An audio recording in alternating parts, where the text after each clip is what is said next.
Shalom Saram to our listeners. Welcome to Saturday News number 807. And today we'll be replaying a program that was done in Prasanthi Saturday News on the topic of Easter.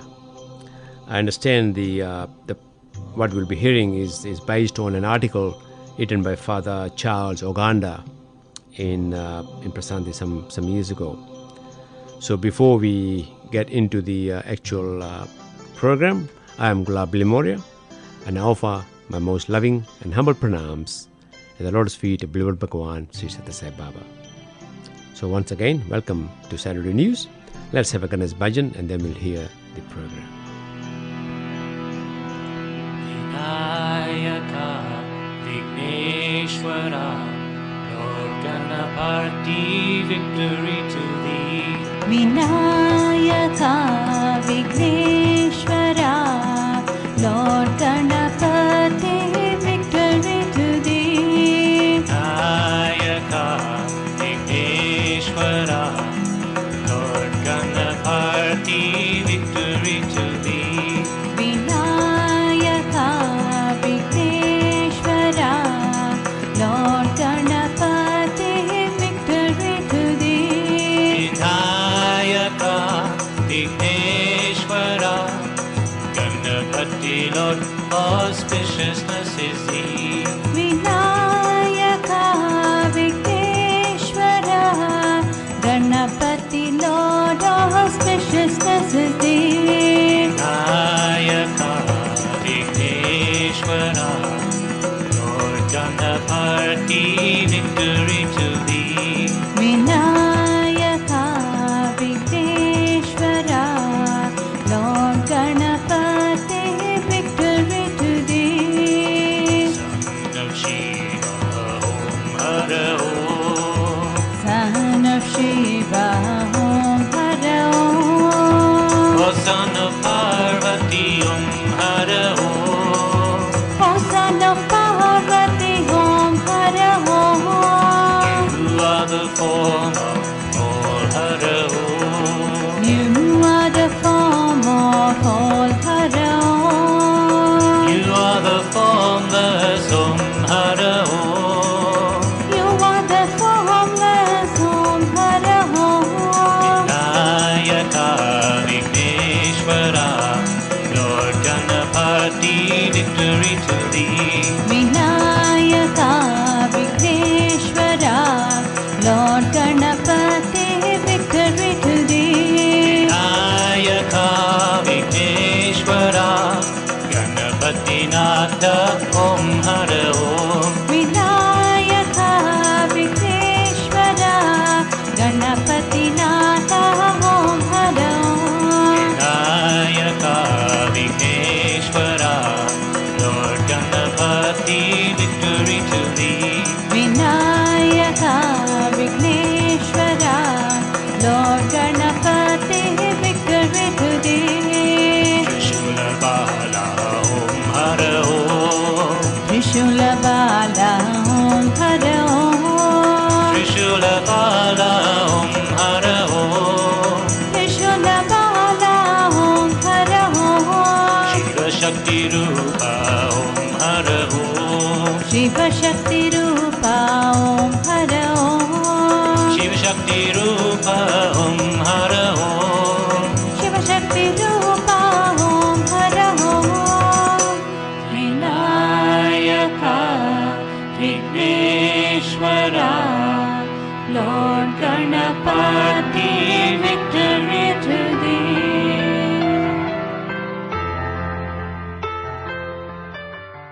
Sai Ram, dear listeners. Easter greetings from Radio Sai in Prasanthi Nilayam. This is a time for spiritual renewal. Today's program celebrates the spirit behind this sacred season of Easter. It is based on a compelling and powerful cover story by Reverend Father Charles Ogada, which was published in Heart to Heart, Radio Sai's e-journal in its April 2006 issue. This program will present you a dramatic portrayal of the events at Easter 2000 years ago, and then relate the meaning of Easter to our own spiritual journey in a manner you would have never imagined or envisaged before. So, dear listeners, wish you a happy and holy Easter. And now, please stay with us.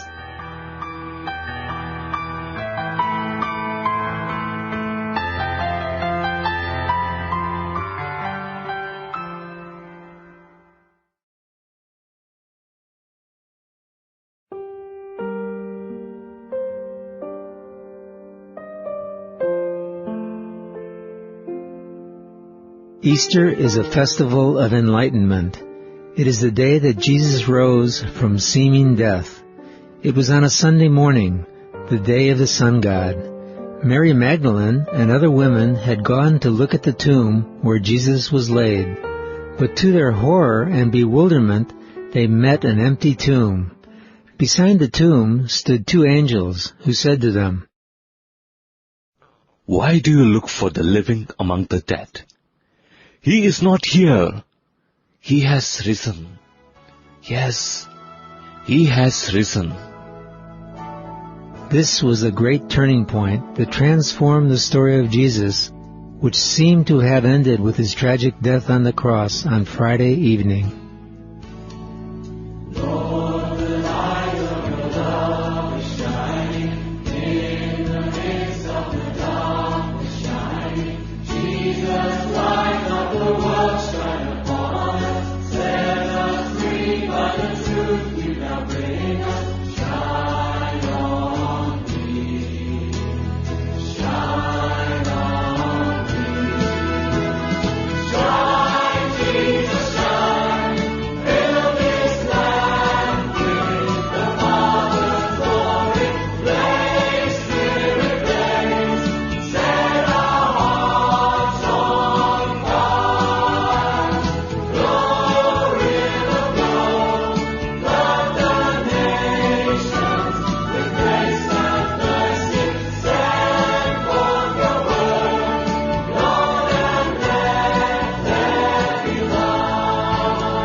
So the story of Easter is not just the story of Jesus' resurrection from death, but also the story of how he was unjustly arrested by certain leaders of the Jews, tried, condemned, and crucified on the cross on account of the stand for truth and righteousness.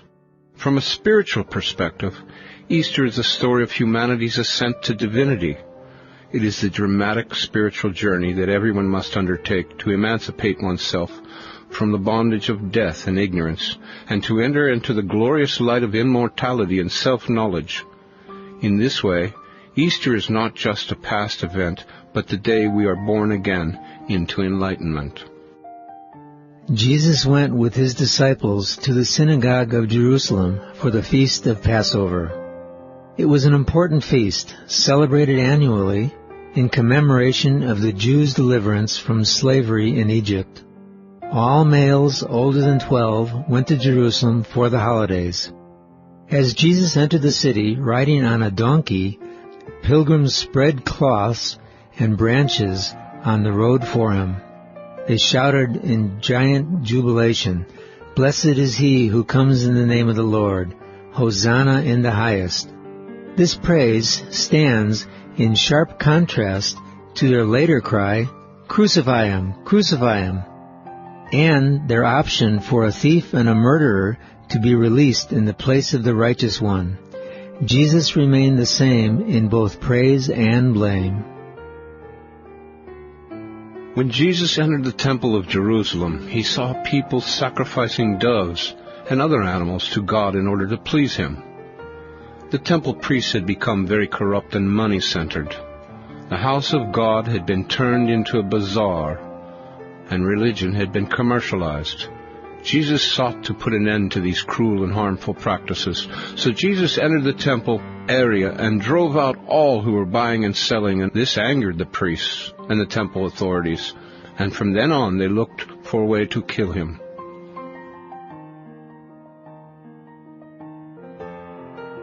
The Jewish feast of Passover has its focal point on a special meal.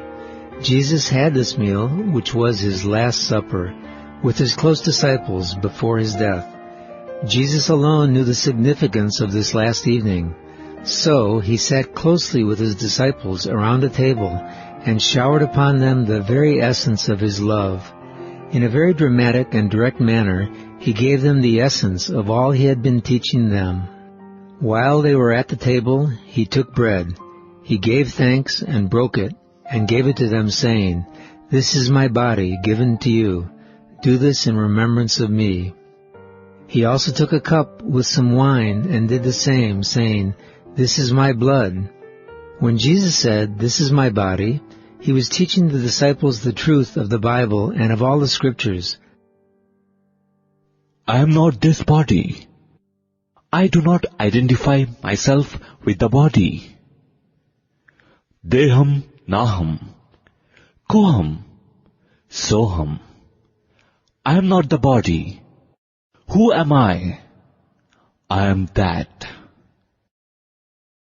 Because I am not the body, I break it and give it up for you. In the same way, you should do the same in my memory. You should give up body consciousness. This is a divine command. When we say, "This is my cloth," it means I am not the cloth. When I am not the cloth, then I can sacrifice it for the good of others.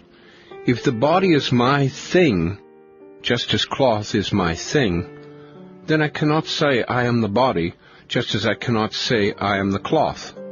This is the lesson that Swami often teaches us now, and what Jesus taught then. As long as one thinks, I am the body, sacrifice is not possible. Without sacrifice, it is impossible to attain the absolute divinity. We should see ourselves not as the body, but as the indwelling divinity residing in the temple of the body. Again, we should recognize and treat all bodies as embodiments of divinity. In the words of beloved Satya Sai Baba, When Jesus said that the bread was his flesh and the wine his blood, he meant that all beings alive with flesh and blood are to be treated as he himself. Earlier in his teachings, Jesus had told his disciples that whatsoever you do in any of these, you do to me.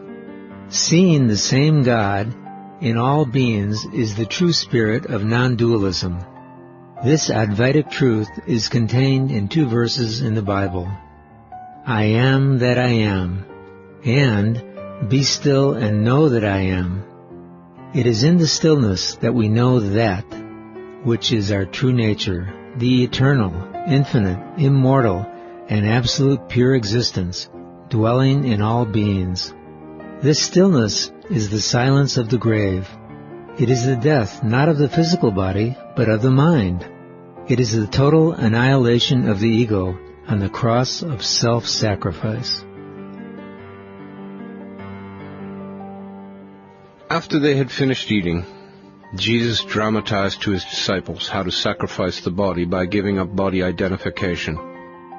To sacrifice the body does not mean to hang by one's throat on a rope, as Judas did after he betrayed Jesus. To sacrifice the body means to burn out the body in the altar of selfless service. To prove this, Jesus took a bowl of water and a towel from around his waist and started washing the feet of his disciples and wiping them with the towel. When they asked him why he was doing so, Jesus answered, I am washing your feet as your servant, so that you may learn to serve the world. In selfless service we sacrifice our desires, our prosperity, our comforts, our safety, and our positions and the demands of the flesh for alleviating the human misery and suffering of the helpless and the poor. In essence, Jesus was teaching that selfless service is the easiest and most effective way of going beyond body consciousness and arriving at the absolute divinity. From the upper room, where he had his Last Supper with his disciples, Jesus went straight to the Garden of Gethsemane with his disciples. In this place he prayed to his Father with intense agony. His sweat was like drops of blood. He prayed to the Father, Father, everything is possible for you. So please, Father, please take this cup of suffering away from me. At the same time, he submitted to the will of his Father. How deep the Father's love for us, how vast beyond all measure, that he should give his only Son to make a wretch his treasure. How great the pain of searing loss, the Father turns his face away, as wounds which mar the chosen one bring many sons to glory.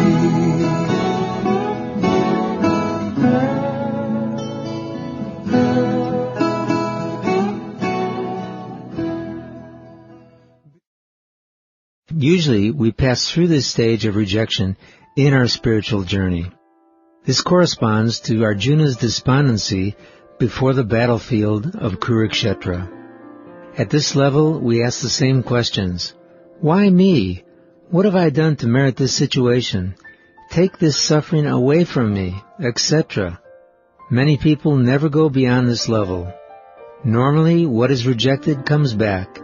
It is like suppressed anger or emotion. It usually manifests in a different and sometimes more dangerous form. Jesus is teaching us here that we should go beyond rejection and accept as God's will everything that happens to us on our path to truth. Acceptance ushers in a process of transformation and purification. This is the level where we accept with joy everything that happens to us as the will of God, and therefore ultimately bound to work out for our highest good. Jesus went through this stage when he prayed, I want your will to be done, not mine. When we accept our life as an expression of God's will, sufferings begin to have a refining effect on our souls. The external push and buffeting of karma now pulls us inwards and draws us closer to the warmth and love of our inner Christ consciousness. While Jesus was praying, He invited his disciples to keep watch and pray with him, but the fatigue and weariness of the body did not allow them to fulfill this. They were heavy with sleep. Jesus chided them for this behavior. Meanwhile, the leading priests and leaders were meeting at the residence of Caiaphas, the high priest, to discuss how to capture Jesus and secretly put him to death. They tempted Judas, one of Jesus' beloved disciples, with 30 pieces of silver, to betray him into their hands. Judas succumbed to this temptation and betrayed his master. Greed for money is a monster that gets hold of man and makes him lose all sense of discrimination and accept without compunction wrongful ways of satisfying it. Whenever we opt for falsehood in the place of truth, we betray Jesus again and again. As Jesus was leaving the garden, Judas appeared with a crowd armed with swords and clubs sent by the chief priests and elders to arrest Jesus.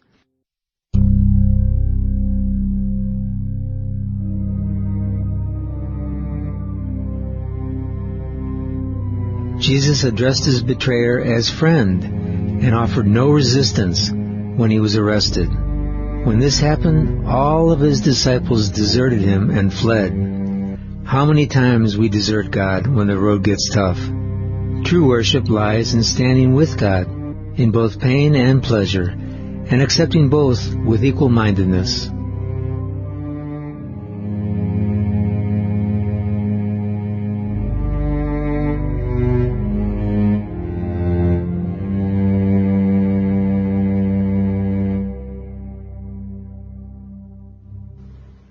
Following his arrest in Gethsemane, Jesus was first brought before the former high priest, Annas, who conducted a preliminary examination by questioning Jesus about his disciples and teaching.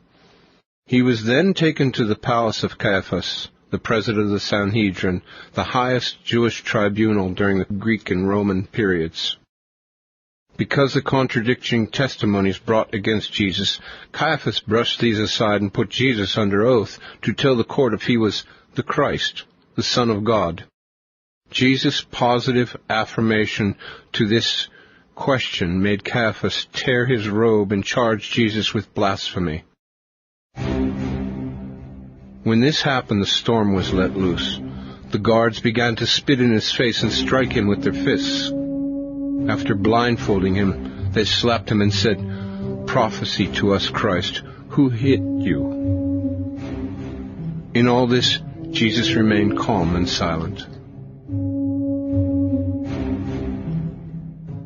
Since the Romans had removed from the Sanhedrin the power of capital punishment, it became necessary to secure a death sentence from the governor. They stirred up the common people to call for Jesus' death.